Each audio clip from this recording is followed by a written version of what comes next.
শৃঙ্খল এই দেশের মানুষ ভেঙে ফেলেছে। সেই দাসত্ব আর ফিরবে না। যারা প্রকাশ্যে বাস করছেন, আমাদের দেশের পতাকাকে অপমান করে পুষিনের চেষ্টা করে, মনে রাখবেন বাংলাদেশ আওয়ামী ফ্যাসিবাদের সেই পুষিনার মেনে নেবে না। আমরা বাংলাদেশের বর্তমান সরকার এবং ভারতবর্ষ যারা শাসন করছেন, আপনাদেরকে স্মরণ করিয়ে দিতে চাই, আপনাদের দালাল দাস আওয়ামী ফ্যাসিবাদ বাংলাদেশে ফিরবে না। বাংলাদেশ বদলে গেছে। দাসত্বের শৃঙ্খল এই দেশের মানুষ ভেঙে ফেলেছে। সেই দাসত্ব আর ফিরবে না।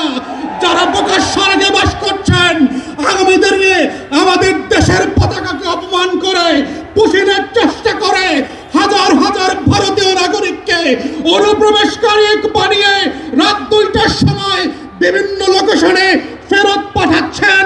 মনে রাখবেন বাংলাদেশ আওয়ামী ফ্যাসিবাদের সেই পুষিনার মেনে নেবে না।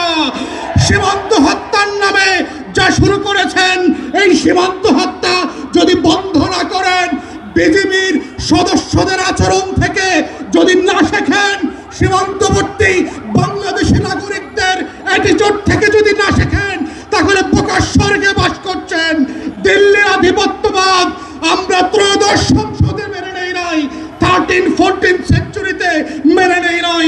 বাংলার শাসকদের, দিল্লির শাসকদের পরাজিত করবার ইতিহাস আছে।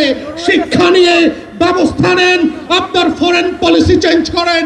আমরা firmly respectful to your territorial integrity. আমাদেরকে বাধ্য করবেন না দ্বিপাক্ষিক প্রতিবেশী সুলভ সেই সম্পর্ক থেকে একটা হস্টাইল রিলেশনশিপে আসতে, এবং এর পুরো দায় ভারতবর্ষের এবং দিল্লির সরকারের। বাংলাদেশ সরকারকে বলবো, চোখে চোখ রেখে কথা বলেন। বাংলাদেশ এক নতুন সীমান্ত প্রহরী জাতি আকারে আবির্ভূত হয়েছে। নত জানু পররাষ্ট্র নীতির কোনো প্রয়োজন আর পড়বে না।